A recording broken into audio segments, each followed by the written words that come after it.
As we begin a new week, I want to challenge you this morning with a simple word: go.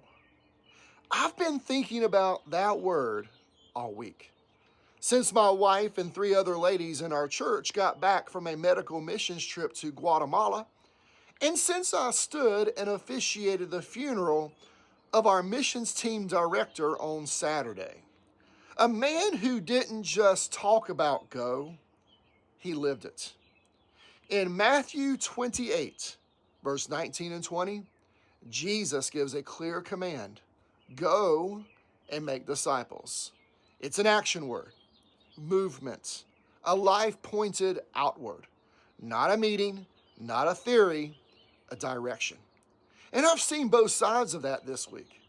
I saw a team that went, serving physical needs, yes, but also speaking to spiritual ones. They didn't wait for the perfect conditions. They stepped into obedience. I then reflected on a man who finished his race in the same way. He just didn't believe in the idea of go in missions. He ordered his life around it. His life asked a quiet but weighty question: what does it look like to actually obey the word go over the long haul? But if we're honest, we tend to complicate what Jesus made simple. We replace going with gathering. We trade action for discussion. We can even get to a place where the more meetings we have, the less clarity we carry. Not because meetings are wrong, but because they can become a substitute for obedience. We can even forget who it is all for, adding to it our personal agendas. We begin to complicate the simple message of Jesus: go. And underneath it, the real reasons surface, such as comfort. We like where we are. Fear. We don't feel ready. Assumption. We think someone else will go. But Jesus didn't give this command to someone else. He gave it to us as believers. And go, the word go, doesn't always mean getting on a plane.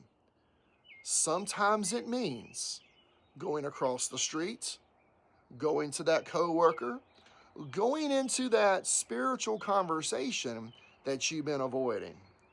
Because the mission field isn't just out there, it's also right here. So how do we go today? Start simple. Pray for one person by name and look for that moment to talk to that person. Step into one intentional conversation about Christ. Meet one real need and connect it to the hope of the gospel. That's it.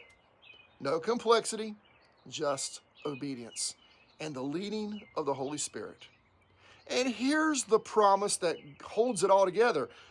Jesus says in that verse, I am with you always, even unto the end of the world. The one who sends you walks with you. So as we think about a team that just went and a man who faithfully lived it until the end, the question isn't whether we understand the word, it's whether we will live it. Go. Have a great Monday. Blessings.